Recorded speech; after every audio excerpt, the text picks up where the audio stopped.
Hello and welcome to HawkTalk, the show where we take the questions that you send in and we read them on the show and then we answer them and discuss them for your enjoyment. My name is Danny Shepard and I'm joined here today with Preston Scott and Angela DeMonico. That's it. That's all of us. That's all of us today. We got Jeremy behind the camera. Yes, that's Jeremy, everybody. And if this is your first time tuning in, guess what? We release pieces of the show starting Tuesday and through Thursday, and releasing the full episode by Friday. I'm still getting the hang of this new intro thing, guys. I'm still used to the whole, hello and welcome to Hawk Talk. It's my Hawk Geek Culture podcast where we talk about geek stuff, nerdy stuff, and all sorts of awesome. My name is Danny Shepard. And sorry, we're not doing that a whole lot anymore, but I'll pepper it in every now and then for you guys. Just drank a whole cup of coffee, so let's do this thing. Yes. Why don't you hand me that helmet, Mrs. Angela? All right. Mrs. Actually- Angelelli. Preston Scott, why don't you begin and reach into the Voltron helmet that Justine wore in the hit video Power Rangers vs. Voltron? Oh, yes. Would you like me to read said question? Yeah. Alrighty. So today, from a anonymous user on YouTube, JATIDEPO 1375. So I guess it's not anonymous. You give away his identity. No. Excuse me. Excuse me. Where would you stand on the Sokovia Accords and or the Mutant Registration Act? So Where would we stand on the Sokovia Accords and or the Mutant Registration Act? Okay, wow, that's a deep question. Interesting. So if you guys aren't familiar, the Sokovia Accords and Superhero Registration Act are... Sokovia Accords was the movie parallel to the Superhero Registration Act, which was basically the sole inciting incident in the Civil War series in the comic books, and then obviously Sokovia Accords was the parallel in the Marvel Cinematic Universe. So I guess that would ask the question if we're Team Iron Man or Team Cap on this, because where would we stand? Who would we stand with? So, all right, that's immediately pretty... what I thought of. Team Cap or Team Iron Man? Team Cap or Team Iron Man. So, superheroes are running rampant. They're saving people's lives, but they're also causing a ton of collateral damage at the same time and destroying a bunch of stuff while saving people. So the Sokovia Accords specifically were saying that the heroes worked for the government, essentially, or the UN. And then the Registration Act was you register your identity and your powers and all that stuff with the government so you can be held accountable if there's collateral damage. So where do you guys stand on that? It's tough because I feel like there's the fan in me that has my opinion based off of the fictional universe, and then there's the opinion of me as just a normal human being living in the real world and what I would want to see in an actual real life scenario. And it's I feel theoretically, fictionally, comic bookly, I would definitely side with Team Cap. I think there should, heroes should have the freedom to be able to, do what they need to do, save people when it's needed, and shouldn't necessarily be punished for things that might go awry. Because when I think of things that they might need to be held accountable for, that is obviously collateral damage, cities getting destroyed all the time, buildings falling down, potentially innocent lives being lost. But I think that it sort of reminds me of the Good Samaritan Act, where you obviously are doing something out of the goodness of your heart with good intention. And when you're a superhero, you have abilities that most other people don't have. So in that light, I want to say, yes, I would side with Team Cap. And then there's that part of me that gets a little realistic, though, where I think, okay, what if this was a real life thing and there were individuals with superpowers that we didn't know existed, or that could not be held. If I were to go, to the strip to go hang out with some friends and all of a sudden the stratosphere fell down, we're supposed to just be because of a supervillain attack. Yeah, I guess no one's got to pay for that. I guess we all just got to pay for that with our taxes now. Yeah, not super chill. That's the part where I'm okay, in theory, but in practice it's a little different. Sure. Yeah, it's all fun and games until you see your city get destroyed in a giant fight with a blue beam going into the sky. Yes. Yeah, that's pretty much the standard, Yeah. isn't it? Yeah. Yeah. I don't know though, just because picturing myself as just like a random 20-year-old in the Marvel Cinematic Universe, like all I really know is that Tony Stark is kind of a cool dude that has a flying robot suit that is Iron Man, and that's sick. And one time, him and his friends and that green thing that tore down Manhattan or wherever, like, helped fight aliens. Also, aliens exist. What? I mean, just I think thinking about it from the sense of this is the real world or I'm in their world, just as me, a guy. Yeah. I don't care. Do what you want. You can throw a car at an alien. Like, I don't know. I think I would just be like, because this is also assuming I don't know that Tony Stark created Ultron. I don't know that it's Tony Stark's fault that most of the bad things happen in the Marvel Cinematic Universe, and that he's kind of like not a good guy. But we'll talk about that later. He's questionable. He's been questionable at Yeah, times. he's got a few decision-making things. That are like, oh, Yeah. but I don't know. I think just as like an American citizen, not really an activist in anything, I'd just be like, I mean, if they're getting the job done, you got to do what you got to do. Mm-hmm. If you want to put politics on it, that's above my paid grade. Sure. That's what fair. someone like Nick Fury, who I don't know exists because I'm just a guy, should be doing. Right. Right. Yeah, it's kind of tough. It's kind of tough because in a circumstance where like you have an Ultron situation attacking your city and the UN has to approve the Avengers going in, that sort of Yeah. causes a bit of a conflict because it's like the amount of time it takes for the UN to say, yes, no, go in and Yeah. stop the villain. It might already be too late. People might be dying. But at the same time, these are vigilantes and they kind of need to be held accountable for their actions. And so I've always had a hard time, and I've always Yeah. gone back and forth. Even though, like, I think Iron Man in the Civil War comic was most definitely the villain of the series. I definitely saw He was awful. Yeah. I will never forgive him for what he did. Yeah, in the I read him comics. as an antagonist when I was reading that for sure. But because he did some shady stuff. Yeah, super shady. He did some shady just stuff. like even if you like kind of agree with his opinions, like he made some questionable decisions. I can never forgive him for the clone of Thor. I can never ever forgive Yeah, him for like- that. That was like, I was like at that point like Tony, no. I mean, what he is got- wrong with you? He got wrecked by everyone. That was Yeah, like one especially of the real Thor. The real Thor came and beat his butt after that. I mean, Black Panther whooped him pretty Yeah. nasty too. And Namor, gosh, he got his ass kicked in Yeah. that Civil War arc. Captain America beat him up. There was a lot of Iron Man butt kicking going Yeah. on. Rightfully best. so. For the yeah. best. But that being said, I feel like they both have really, I don't know, solid perspectives they're coming from.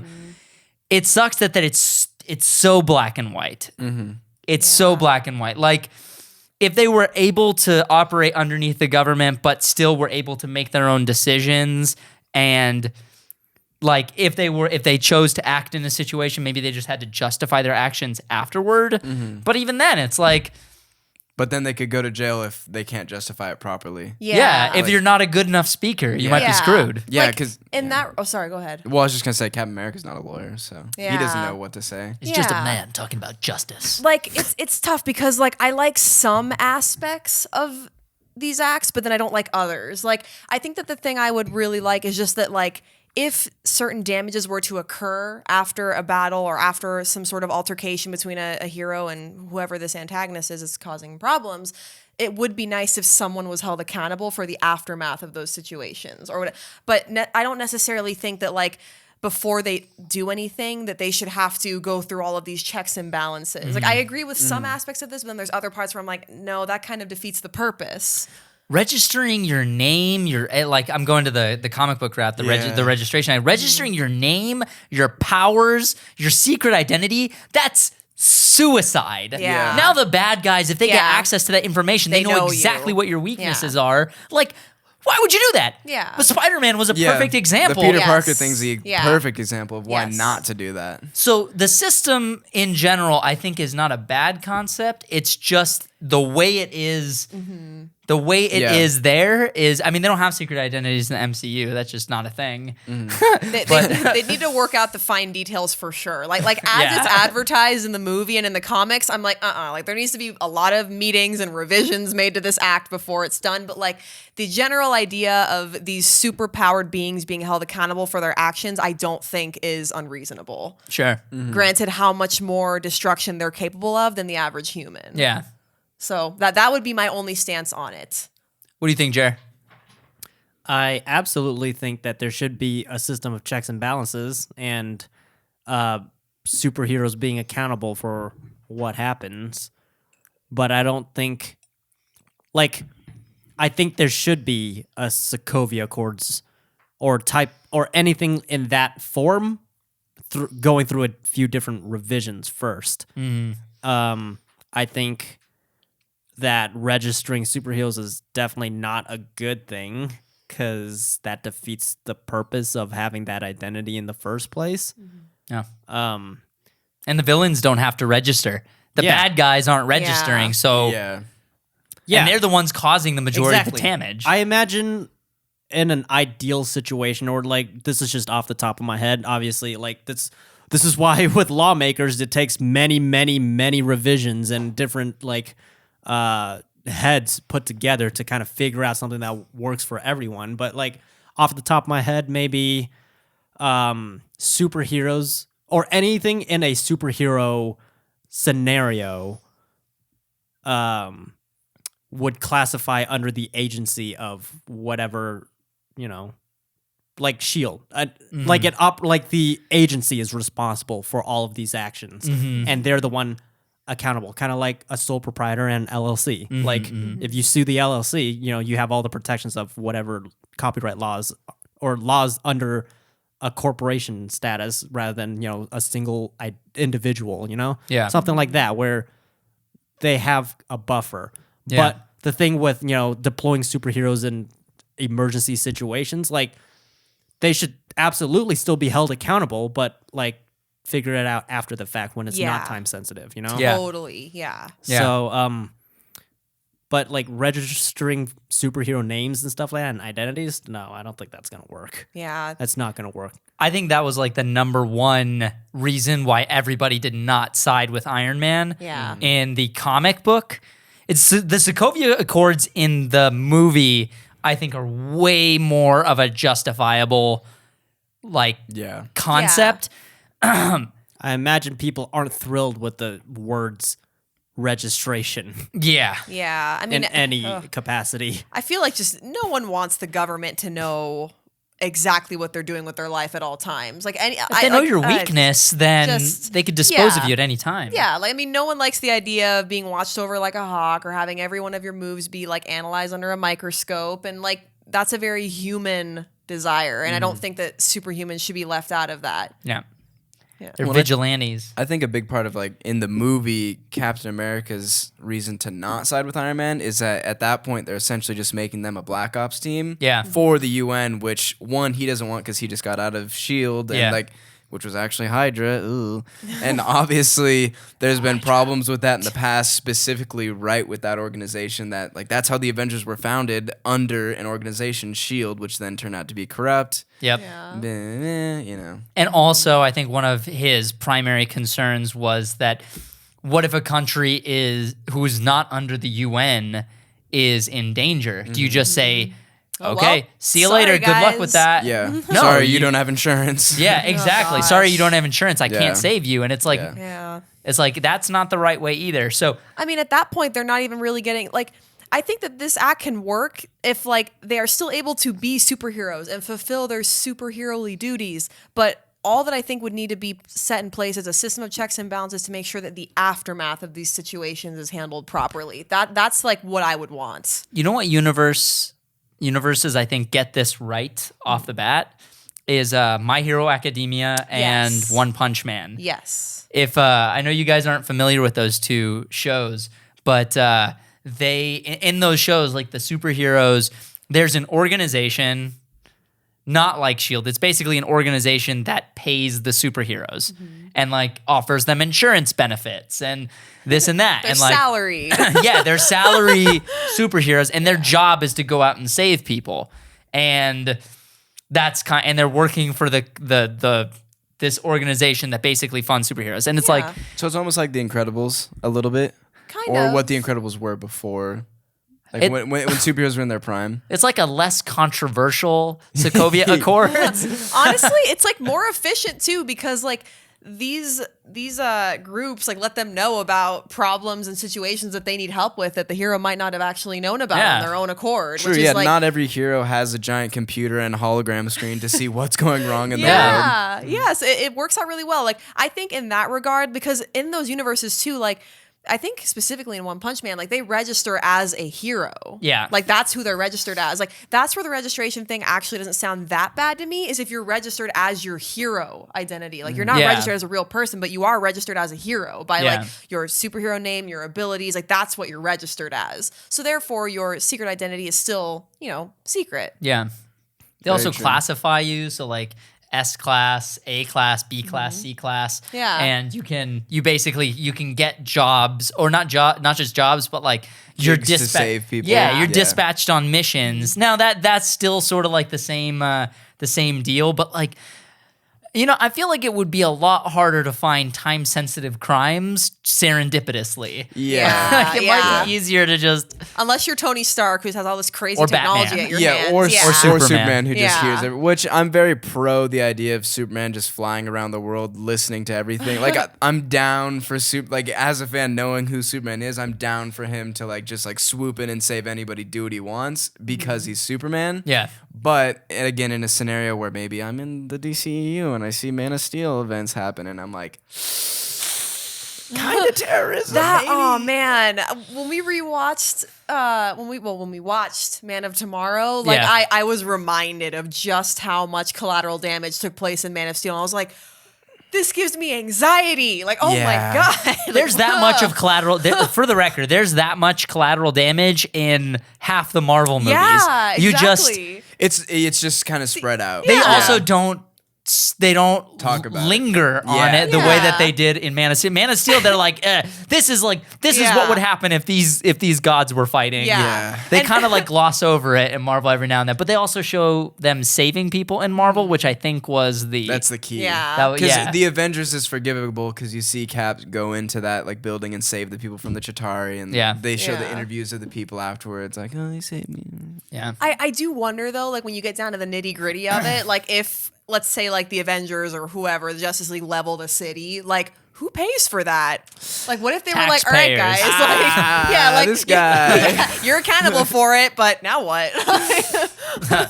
Any final thoughts on this one? I'm not an expert on government intelligence agencies, but I imagine an agency like SHIELD or whatever agency you want to be in charge of, being responsible for superheroes and their collateral damage operates something kind of like the CIA or the FBI. Yeah. Something like that. Where I don't know who's working for the CIA or the FBI. Like it's not, as just a regular citizen here in this country, I don't know who it is and what they're doing. Yeah. So similar with superheroes, but they're still being held accountable somehow. Yeah. And I don't have an answer for that because I don't know. I don't work for the CIA or Yeah. the FBI, so I don't know how that system works. But True. it seems to be working so far to my knowledge or non-knowledge. This is a topic that is exceedingly above our pay grade. Yeah, To that's di- exactly yeah. what I was thinking. Above our pay grade. to just be like, It's not my. I'm not Yeah. voting on the Sokovia If we knew Accords. the ansers to this, we wouldn't be sitting in these chairs right now. Yeah. We'd None be of- doing more important things. none of us are probably. lawyers. We're just a couple of superhero fans. Yeah. So that being said, let's jump on to the next topic. Do this.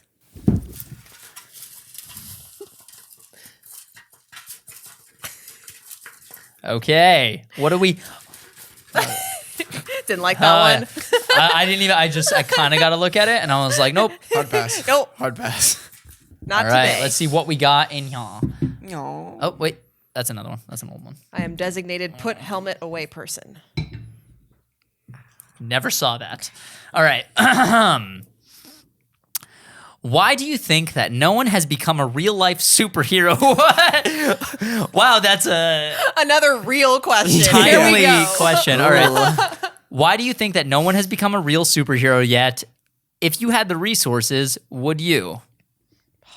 And there's no name on this one. Okay.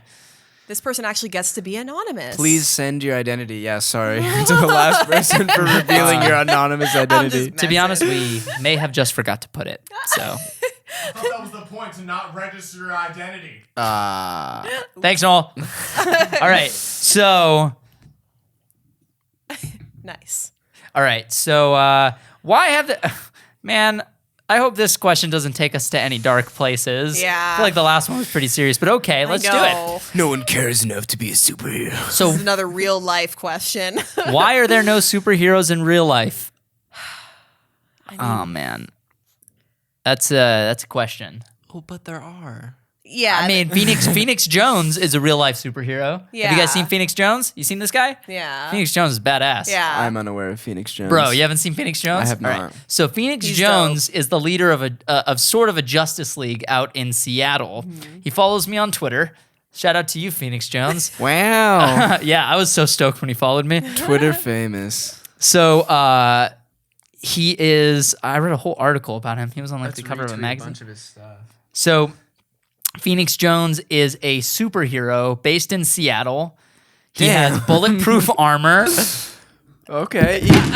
Kind of looks like We good? if a different So colored dope. Nightwing was in Batman Returns. Yeah, it's a little bit like Nightwing-esque. His mask kind of reminds me of Spawn a little Yeah, bit. yeah. The eyes. So his origin story, is that He has an origin story. He has an origin story. Yeah. It's So great. cool. It counts. His origin story is that one day someone broke into his car and stole some of his stuff and left a ski mask in the car. So he decided at that point that he has either a young nephew or son or some sort of like children in his life that he wants to protect, and realized that it was up to him to do right by his community and save the day. So Phoenix Jones wears that ski mask underneath his superhero mask and goes out and fights crime in Seattle. And there's a couple videos of him fighting crime on YouTube, and it's great, guys. Seriously, there's this one where there's this drunk dude at a bar and he's trying to pick a fight, and Phoenix Jones is like, look, man, just like, hey, just go home, like cut this out. And he's like, screw you, man, like, if I want to fight. And he's like, cops come, and the cops like, hey, break it up. And he's like, sir, the Phoenix goes up to the cop and he's like, sir, this man wants to fight. Seattle is a mutual combat state. If I agree to combat and he agrees to combat on equal terms, then we are legally allowed to fight. And he starts like listing off the laws, right? And the cop's like, you know what? Fine. So he's like, but you got to take your mask off. And so Phoenix takes his mask off. He pops off some of his gear, and all of a sudden you see this dude just like start bouncing around like a freaking kickboxer. And this drunk guy is struggling to keep up with him. And he's just like, you see the guy like try to swing at Phoenix, and Phoenix like dodges and then throws this kick and just whap. It just keeps kicking the dude. And the drunk guy's friends are like, oh, he's throwing kicks. You're cheating, man. You're cheating. And then he just like knocks him out. Phoenix just knocks the dude clean on his ass. And the cop's like, all right, that's it. You're done. Move on. You guys get out of Move here. along. So superheroes, time to leave. Drunk guys, stop or you're getting arrested. Oh my god. Drunk guy got knocked out, and he was talking so much crap. So long story short, Phoenix Jones, badass. Okay, hold up. I don't want to gloss over this. Seattle is a mutual combat state. I think Las Vegas, I think Nevada might also qualify. Look, I don't know what the laws are for Seattle or Oh what. my God. Hey, I I'm didn't- from Washington. I didn't even know that was a I thing. don't know if that's a law or not, but I'd just like No, to shout I'm sorry, out Washington. Seattle is not a mutual combat state because Seattle is not a state. Yes, Yes, I I mean, was about to Washington. say, yeah. Washington. That was the meme. Sorry, I that didn't was my wanna bad. He got you there. Yeah, my bad. I caught that. I didn't want to nitpick, but I was like, Yeah. No, that's right. You know what I mean? You know what I mean? I knew. So seriously though, like I did not know that was a law that was in the US where it can be like if you mutually agree to combat, you can fight it out. Yo, I don't know. Oh, That's man. what he said in the video. I have dope. absolutely no information personally to back that up. I watched the video. The cop agreed, so I assume the cop. Yeah. Knew the law. Where's Yeah. our fact checker? Yeah. Checker. Like next time I go home, I'll drop that fact, see if anybody's down to fight. Yeah, well, I mean, I can okay. ask my dad. Why not? Hey, is Seattle a mutual combat state? My dad might know. Interesting. Yeah, I don't know what the stipulations are, and I think Phoenix knows that because Phoenix Jones is actually an amateur MMA fighter. Oh. And yeah, he's an amateur MMA fighter, and you can look him up. He was getting sued at one point, so he was forced to show up to court, and he actually was unmasked in court, and that's the first time we ever saw his face. No, it was a whole thing, man. I've been keeping up with this guy so for years. cool. Oh, man. So you ask, why are there no superheroes in the real world? For the most part, there aren't, but occasionally the people like Phoenix Jones pop Yeah. up.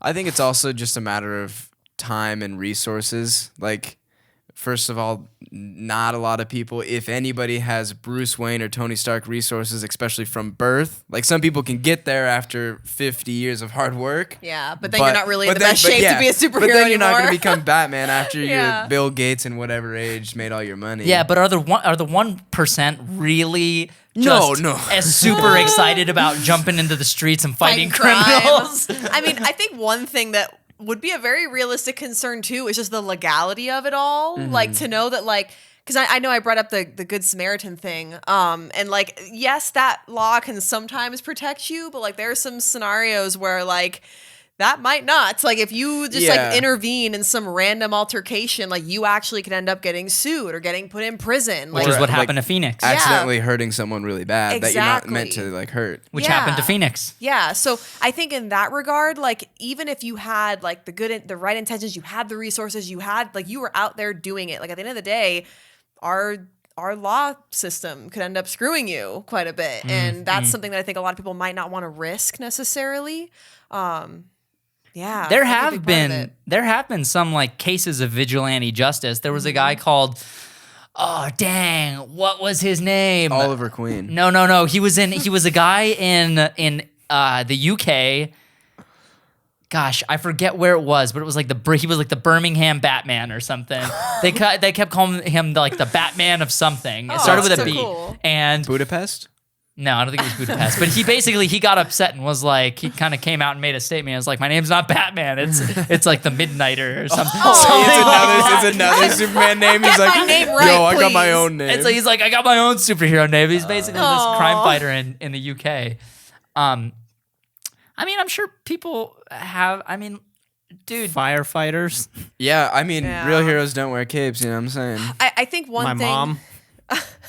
your mom, Jeremy's mom's super cool. I think one thing that is a very real danger when you're doing that type of thing as well is just you never know what that individual is that you might be fighting against is capable of. Because I mean, at least within the realm of a comic book world, you kind of I know what this villain can do, and there's sort of rules of the universe set, but you don't really know And if serendipity. yeah, Yeah. you might be going into a fight thinking it's gonna be a brawl. You're about to duke it out with your fist, but then what if he pulls a knife on you? All of a sudden you're okay, I was not prepared That's for where this. you pull out your sword.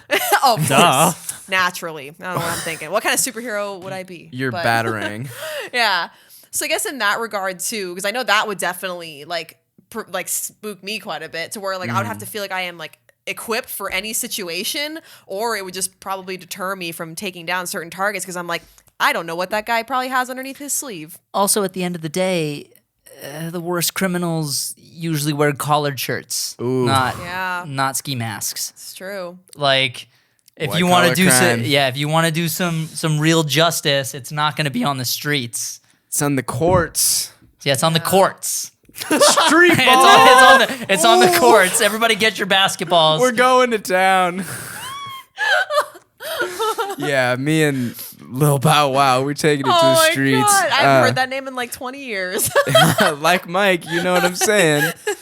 I think also a big thing is just, real life science. No one can fly or is bulletproof by Yeah. nature. So, Yep. because I think if there was someone that was, or even a group of people that were born with superpowers, at least one out of a group of something would be good natured at heart, You'd like- and then we'd have some so. villains as well with the rest of the batch. Yeah. It's so much easier in our current economic and political climate to, I think, turn into a villain. Oh, Yeah. definitely. Just like, Well, I'm gonna be selfish as fuck. I'm gonna rob this bank and get Yeah. $1 million. just Yeah. the odds of a random person anywhere in our world or just America, like, what are you gonna grow up to be if you can fly and shoot lasers out of your eyes? Like, Yeah. so not everybody's got Mom Pa Kent. That's true. Yeah. Yeah.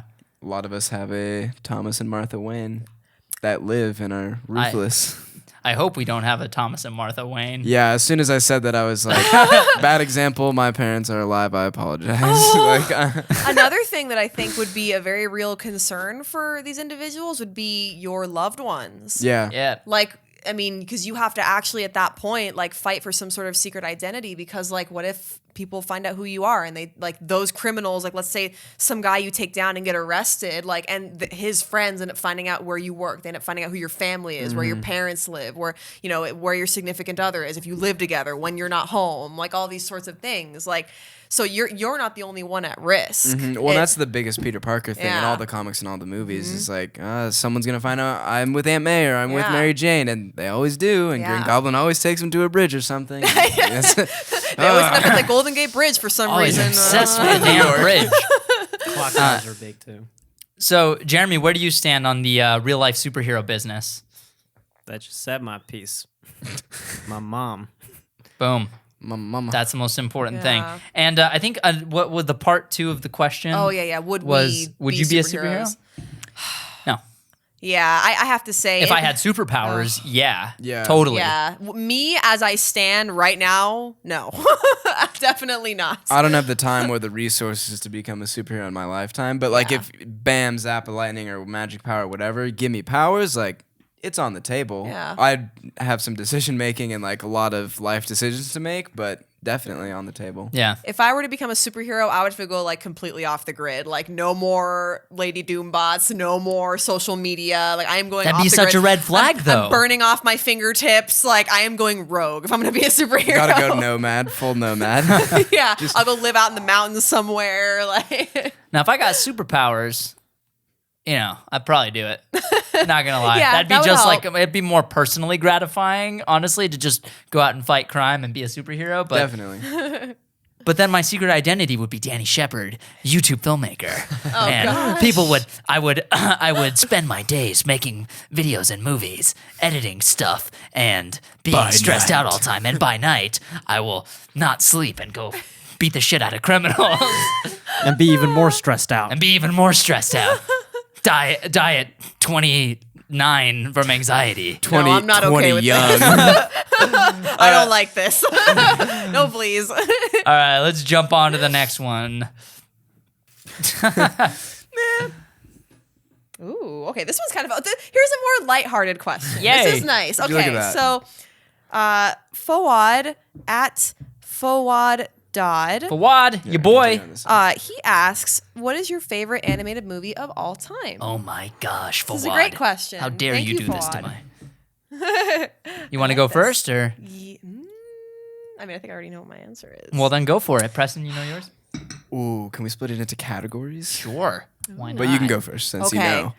I mean, for me, obviously Studio Ghibli, because Studio Ghibli, I think, is the animation house that I think makes some of the best animated films of our time. Not even necessarily in terms of the animation quality, but just the amount of storytelling that goes into there, the character development, the arcs the characters go through. In that regard, I would say specifically Spirited Away is probably my favorite. Amazing movie. Yeah, that movie is, when I think about, like, I honestly have a really hard time with favorite thing of all time questions because I find it difficult to choose one thing. But I feel like Spirited Away is a very solid animated film in that, like, it's not only visually, like, absolutely astounding, but the story is very relatable. So I think not only just kids, but adults as well. 'Cause, I mean, it's essentially about a girl who spent her life just kind of being a little bit like a spoiled little girl for a long time, and she ends up getting taken away to this other world and losing what she took for granted most of her childhood, and then ends up coming back after this crazy adventure, appreciating what she has and realizing that, like, she needs to kind of grow up. And it's a very much a coming of age story which I think is something that we don't really see a lot of nowadays. And it's just wholesome. I just miss wholesome animated films. So, yeah. Are we counting Pixar in this? Ooh, that's an animated. That's why I dropped categories, Those because are it's like you animated. got your cartoon and then you got Yeah. your 3D animation Pixar, which is kind of just like Pixar and maybe a DreamWorks movie. But sure. What are you thinking? Yeah. What's yours? Ooh. I think if I'm putting a label on it, and it's favorite, not best. Yes, favorite. Yeah, Okay. favorite. The one that you can watch over and over again. I think I'm gonna say Treasure Planet. Wow. You just got a reaction out I of did. Jeremy. I did. I saw that motion back there. I've Yes. never seen that. Still, it's like one of the only animated Disney movies from that time that I haven't seen. It's pretty forgotten. Like, it's understandable for people who haven't seen it. Like, it wasn't. It felt like it kind of slipped under the radar. It really definitely did. did. And Damn. there's It's actually so a really good. There's a really cool video essay on why it slipped under the radar. Just like the behind the scenes with the budget on it. Like, Yeah. it doesn't look like it's the most expensive movie, but it's technically the most expensive Disney movie because they lost money on it. Just because it was like their first time really mastering the blending of 3D with 2D animation. So they had a bunch of people doing 3D rigging and stuff, but also animators doing 2D stuff for the whole movie. And like they built giant set pieces and sceneries, like the giant boat that they're on for the whole movie. That whole boat is an actual 3D model on a computer somewhere with every little detail in there. And it's pretty amazing. It's really, really cool. And it looks amazing, the too. visuals are great. The Yeah. visuals are great. Dude, Captain Silver is his name. Yeah. With his robotic arm is one of my favorite things ever. Yep. And his whole arm is CG animated, but the character itself is 2D animated. So they animate him without the arm and then they compound the arm there. Like, it's really cool. And he's probably one of my favorite animated characters of all time. Definitely. Wow. Have you seen Treasure Planet? I have not. Okay. I was like, am I the only one? I like that. I like the song though. I have it on my. I have it on my. the I BB love this song. The BB Mac one or the Goo Goo Dolls? I don't know. Goo The Goo one where Dolls. it's like, I am a question to Yeah. the Yeah, world. the Goo Goo Dolls. That's Yeah. like, I know that song. To the young. Dude, that Both whole of the song. songs will make me cry. Like in the movie, because there's the one at the beginning and one I think at the end in the credits, and both you're just like, Yeah, every time. Dude, that sequence with the Goo Goo Dolls song. Oh. Man. Like his coming of age and Yeah. his father leaving. Oh, man. That animation sequence is intense. I watched that part and it was great. it's Yeah. deep. It was It's great. deep. A was classic great. Disney movie being like super deep, and like Yeah. as a kid, you're like, man, this is a great movie, and wow, that's sad. Yeah. Dude, And- those, but like, yeah. even the part where he's just on his solar kite, Yeah. just surfing around, and then he goes all the way up into the air and he just does this free fall sequence. And this is 2D animated with like some CG elements of his board and the effects and stuff like that. But you see and you feel the wind flowing through his hair. He's falling at like 70 miles an hour, 100 miles an hour, or whatever. And it's just intense. Jeez. Wow. It's Yeah, dope. it's crazy animated. Can you That's imagine cool. falling that fast? Jeez, being in free fall. I would not be happy. I would not be stoked at all. I know Noel wouldn't. Yeah, Noel and I both hate heights. So. For me, I feel like I've said it on many past HawkTalks, and it hasn't changed. The Lion King, That is such an honorable mention. Yes. not Aladdin. Not Aladdin. I think Aladdin is one of my favorites because it felt like the first time and one of the only times there's been a Middle Eastern protagonist that I can not only relate to, but like, you know, you grow up and you're like, oh, there's nobody really in movies and TV who look like me or my people. And this was the first. That was like the first and one of the only times that I can think of that happened. And so I love that movie and it has a really special place in my heart. But if I'm just talking about, I can watch The Lion King it still makes me cry.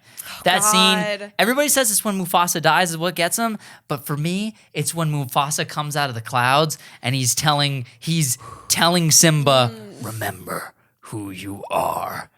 You are my son. And the true king.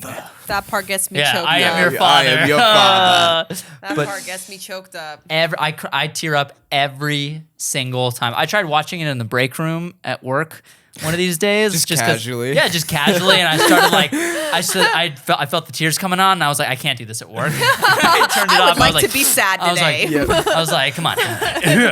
Man up. Yeah. Manly. Or even the part where he goes to what's the monkey's name? Rafiki? Rafiki. Yeah. When he He's goes a to see, baboon. when he I goes love to see Rafiki. Rafiki as an adult. Yeah. And that's a good scene. That's all we need to say. Yep. Just- That entire sequence where Rafiki like leads him to this vision quest and he sees his father and finally has closure. He Yeah. finally gets closure and it's just such a beautiful moment. It's beautifully animated. The music Yeah. swells on that part. It's just like Hans Zimmer. Ah! Yeah. Oh You've God. done it again. That movie, I loved that movie. And when I was really little, that was actually the first movie that my mom ever took me to see in theaters. I think I was like literally like an infant. And I guess like when I got older, because that came out, what, 93? 94. 94. Okay, so I was a year old then. So, and I guess as I got older, like I had this habit of wanting to rewatch movies all the time. So like when there was a movie that I liked, it was always a Disney movie. I would make my mom play it over and over and over and over, the VHS tape. And every time when I would make her play Lion King, you know, the Circle of Life opening scene, I would make her lift me. Just like Rafiki lifts up Simba. Every time, like that part would come on, I'd be like, Mommy, come on. And then she'd be like, okay, God, I need to wash dishes. Like, all right. Like, I did this 12 times And you're today. Yeah. Every time. My mom's great. It's such a beautiful movie. Yeah. I can't sing its praises enough. I honestly think that there's few movies that I could say are perfect. To me, Lion King is a perfect movie. I would not change one single frame. Yes. Not one single frame. That is the best Disney movie. I want to see the Broadway version of it. Oh my God. I I know. missed it I always every wanted time. to. Miss it Me every too. time it's in town. I've always wanted to see it. I hope it comes back. I'm down to fly out, like take a trip to New York and just hang out there and then go watch The Lion King on Broadway. I'd be That down. would be amazing. Oh my God. If we just Yeah. plan a Yeah, New I'll York go. trip just for that, like not even go to New York Comic Con. Just That would be like, cool. oh my God. Dude. That would be perfect. I would be so down. I was on a date when I went to that show, and I definitely started tearing up. Like, yeah, like immediately. I was like, and I was like, just like the whole time, just like, just covering my face because I'm just like, and the part where, and the whole thing, I was just like, I can't. This is such a bad idea. I should have come here by myself. So. Or at least the people that you don't mind crying around. Yeah, which is not in public. Yeah, it's like no, I just want to. Just wear a ski mask. Go to like- the Broadway musical by yourself in an empty theater. I'm just gonna Not put like a public. paper No, bag on buy my out head. the And there'll be like entire the theater. wet spots Buy right all the like on your tickets. face here on the bag. I don't know, the story just resonates with me. You know, It's a beautiful story. achieving your destiny, rising to the occasion, and Yeah. becoming the lion or person that you were meant to become. I Yeah. don't know. It's cool. What's your opinion on them remaking it for live action ish? Man, I am not stoked. I'm not stoked at all. Just because I don't know how that's going to be. It's like CG lions, right? Yeah, it'll be the like- Jungle Book, but Africa. I've Yeah, already that's seen what that I've movie. gotten from it. I saw the original. I mean, I will say, like, I haven't watched, like, I loved the original Jungle Book. It's another one of my favorite movies. And I saw a little bit of the live action version. And I guess what I always go back to is that I'm just like, it just doesn't feel necessary. Like, I don't need that. It's already Like, there. Yeah. Like, I was so happy. And the original film is so perfect. If you're going to redo anything, like, I really don't understand what studios' problems are with just doing 2D animation. Like, why does everything have to be CG? Like, if they were to remake The Lion King in 2D animation, I might feel differently about it. Honestly, I would like, I be still wouldn't- less into that. I They'd mean, probably just be I afraid still- it's too similar. yeah, Yeah. I still don't feel like it's necessary. But like, if it's gonna happen, like, I'm like, well, I mean, maybe if they like redid the animation and cleaned it up a little bit, remastered. I don't know. I it, think don't it's know. like bringing it back to the other topic we were talking about. Like, I like to see their interpretation of what the live action version looks like. Because I just, from a technical standpoint, it would look dope if Yeah. that happened, you know? I'm interested to see what it looks like because I didn't see the Jungle Book movie, but also the Jungle Book isn't as important of a movie to me as Lion King is. Yeah. I So- will say the CG in the Jungle Book was incredible. Yeah. Like the little bit It was that I caught. amazing. Yeah, like I It's actually. a technological achievement. That's yeah, what like that is. I have to tip my hat to them on that because every animal that I saw in the few scenes that I saw, like the wolves and everything, like I just was the tigers. I was blown away by how realistic it looked. It was like kind of eerie. It was Yeah. eerie. I was like, they're talking. Like, what is happening? Honestly, most of the time when Hollywood makes these kinds of movies, it's because they want to develop new technology or like try out new tools in their filmmaking arsenal, and they just picked a title that already has, audience recognition, Yeah. so that Like- they could make its money back. Yeah, like they're gonna spend their energy focusing on the technical aspect and just sort of let the story already kind of be there. Basically. Yeah, if it ain't Like, broke, don't fix it. Yeah, like let's pick something, a story that already exists, so we can focus on other things. Is what I'm guessing. That's kind of like. It's just the magic isn't really going to be there again, and that's okay. Like, I think it's okay that they're doing this. I think it's going to resonate with a lot of people, and I think if there's some 4-year-old who goes and sees this movie, like I did when I was 4, and it impacts them the way that the original impacted me, then I would wish that upon anybody, because it's one of my favorite memories, going to see The Lion King in theaters when I was 4. I never forgot. I still remember every moment of that day, because it left such an impression on me. So like, it's not that I think that the live action CG version is going to suck. I not don't. for you. I don't need it. Yeah. There are people who watch the Beauty and the Beast live action remake and were like, "This is great," but it doesn't have the magic that Yeah. the animated one did, and that's totally fine. Yeah, like the production value is definitely there. Like I saw the live action Beauty and the Beast, and like it was gorgeous. It was beautiful. It gave you more backstory to characters that didn't really get a lot of backstory in the animated version, which I definitely appreciated. But like you said, the magic's definitely not there. And Or it's not the same. it's not the same. And one thing that's really crazy to think about, because I know you said like there's like little kids that are gonna watch these movies, and like, it is crazy to think that like there are kids who this will be their iteration of Beauty and the Beast, their iteration of Yeah. the Jungle Book. Like the 2D versions, the originals that we grew up with, are like looking at probably like black and white films to them. Like they're like, who would watch this? This is so, like, It's like Lion watching. King is timeless. It's like Yeah, watching the that's what we BBC think. version of Lion, the Witch, and the Wardrobe. yeah, I remember that. yeah, like that. I love that movie. Yeah. You don't even those care. movies are I great. love that movie. Like, but that's what we think, though. You Yeah. know? Yeah. But then you meet like older Nostalgia. people, and yeah. Jeremy, what about you? Probably Toy Story. Ooh. Yeah. That's a really good good one. And I think we talked about it on last week's episode too, where it's timeless, and Yeah. it probably, like, we grew up with Andy, so Yeah, we we really feel did. so attached to it.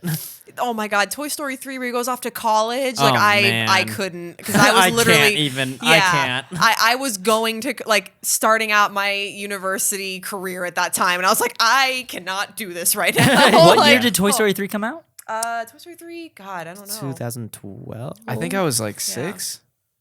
I'm joking. I knew you were young, Man, Preston. every time I'm sitting down with you, I feel older and older. 2010. Well, I'm at least older than the Toy Story trilogy, whereas Jimmy is not. Not to throw shade at Jimmy, but Yeah, that was right, brought we up were last talking week. about yeah, it. That was brought up Jam. last week. Although I am younger than the Lion King. Oh, dang. Dang. Yeah. Dang. Crazy. Yeah. Man, now I All feel right. old. I'm not But used to feeling at old. the same time, like any animated Disney movie that's like pre-Toy Story, I feel like was made in the 90s, even though most of them were made like in the 50s, 60s, and 70s. Like just in my mind when I was growing up, be like, watch Lion King, watch Snow White, watch Cinderella, watch anything. And it's like, oh yeah, these are all like little bit, like they came out before my time, but I'm watching them now, so they're like probably pretty new. Yeah. No idea I mean, that when I movies was a were that kid, old. I felt that way too, similar, where if it was animated by Disney, then I just kind of lumped them together. But then Yeah. getting Same. older, Yeah. you kind of know the distinction now. Like And what's there's a huge history behind all yeah, of them. exactly. Yeah. Like the OG Disney animated films like Snow White and Cinderella and Yeah, stuff like Sleeping that. Beauty. Sleeping Beauty, and then Little there's- Mermaid.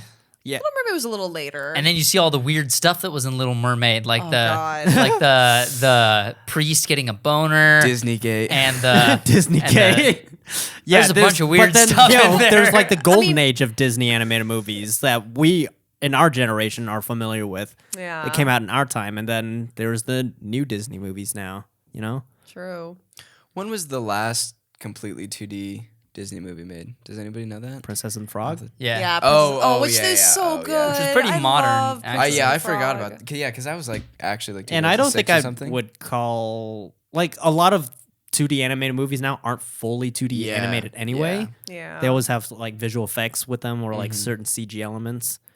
or they use a 3D model to animate. They animate the 3D model and then they illustrate over or something like that. Yeah, Yeah. like as reference, or yeah. they'll even just CG animate it, but like have a different texture on it to make it look like it's 2D. Dude, Paperman, oh my god! This short for was it? I think it was Up. Was it Up? No, it was Wreck-It Ralph.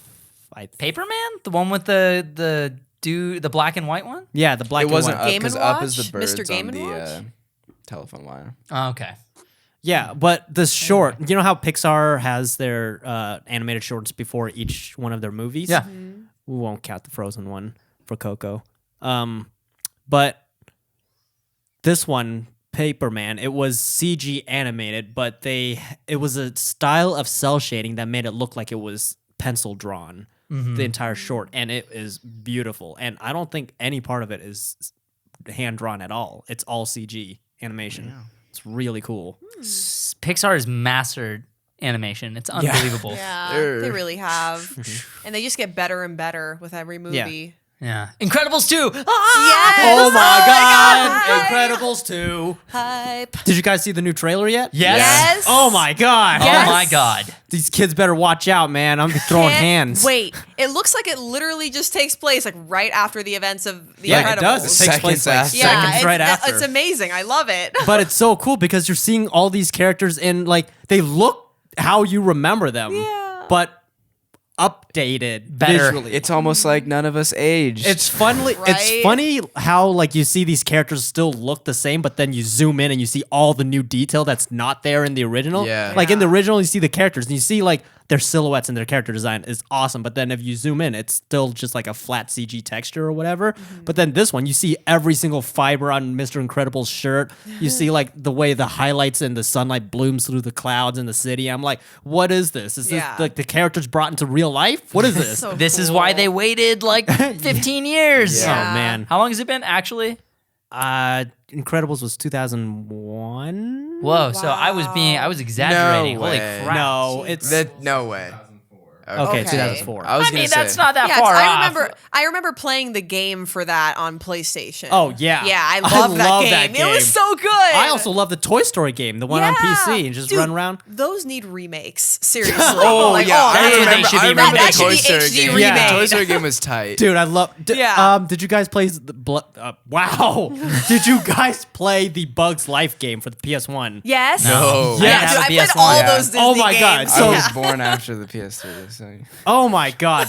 So You gotta stop that, dude. You're throwing me off, man. yeah. So the I didn't have a PS1 PS1. was my first game console, like home console, and one of the first games I got for it was A Bug's Life. And watched the movie, played the game, and where was I going with this? I've played it a lot. Oh, when I got my PS3 and I first got a PSN account, and I logged into their store and I saw A Bug's Life version was ported to the Xbox, like the PlayStation Network store. Bought it instantly, and then I also went on to buy a ton of other PS1 games I used to play. Yes. The dinosaur game. Did you guys ever play Aladdin on the SNES? No, No. I never played. I Oh, never man. had Yes, a SNES. I played the demo of it in Funko-Land before it was Funko-Land. Yeah, before you don't know it was what Funko-Land even- is, do you?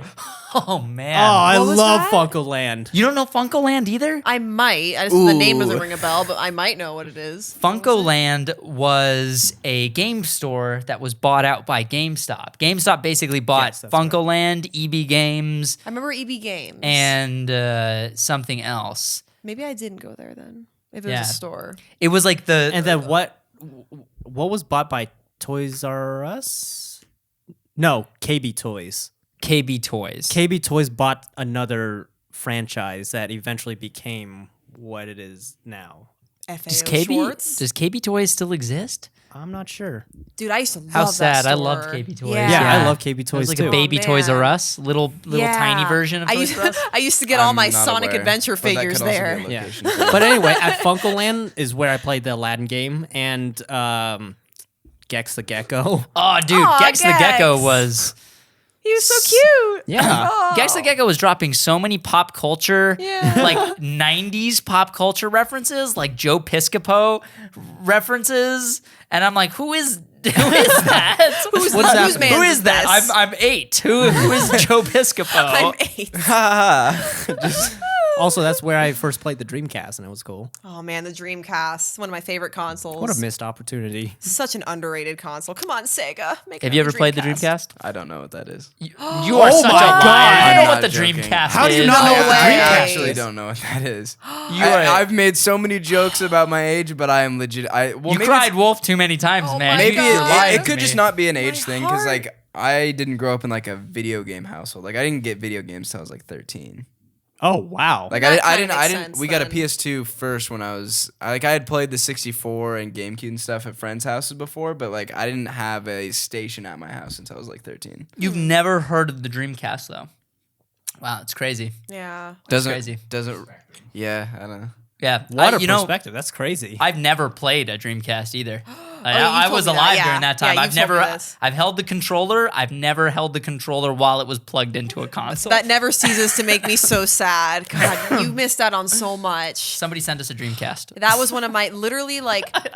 Send some me of a my link to favorite what it games. is, someone. Console So made by good. Sega. It had a big white controller with a little screen on the Yeah, controller. that you could pull itself. out. And like, also, was play that the stuff first on. time that Sonic was available on the Dreamcast? Is that his first iteration? No, it was on the he Genesis. Yeah, Oh, it yeah. was on the Sega Never mind. Genesis before that, and the Sega Game Gear, which I also had. Bruh. Never mind. I remember. Yeah.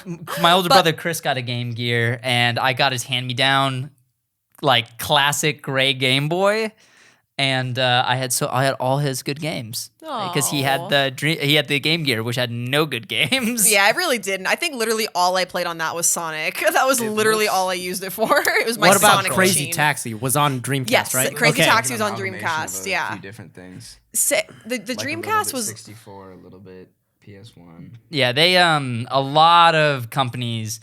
This console was way ahead of its time. Yeah, the Dreamcast like, was way ahead of its time. This here. Wait, can you show that again? Yeah. Like this thing that would come like so. This would normally fit inside of the Explain what that controller. is for the people So, listening. I honestly don't know what this was called, but it was Google a basically like photo a of it. little like portable gaming system inside of the controller that you It's could that the made up the VMU, right? screen.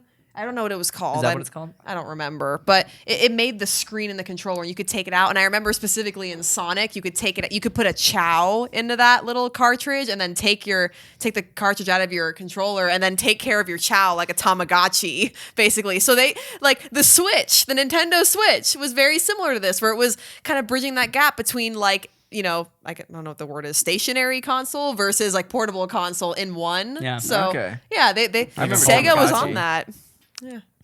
Like I had one, I'm pretty sure. On that note, final notes for favorite animated movie or Somehow Dreamcast. it turned into video games. I'm sorry. I have- Angela's on the show, so it's going to become No, a video game I'm talk. sorry. Well, all right, let's close it out. Thank you guys for watching another episode of HawkTalk. We appreciate you guys tuning in and listening to us jabber about nonsense. If you guys want to support us as we create new videos for the main channel and continue to make HawkTalk for you, you can support us over on Patreon, patreon.com/ismahawk. Help us make new videos. Help us make new videos and give you cool, awesome perks. And you can also pick up merch if you want to support us that way. You can get that on teespring.com/ismahawk, and you can follow us on Twitter and Facebook and all that good stuff. I'm at Danny Leshep on Twitter. I'm at The Real P. Scott. I'm at Lady Doombots. And Jeremy is at Jeremy Lee with 3 Ys. We'll see you next time, alligator. Rolls off the tongue. You can tell how long you have to wait to see another person, whether or not they believe in alligators or crocodiles. What? What? Either see you later or I'll see you in a while. Jeremy, you're so clev. Man. Jeremy, you're clev. You're so smart. You're clev. You're a clev boy. You're a clev boy, and then that's do.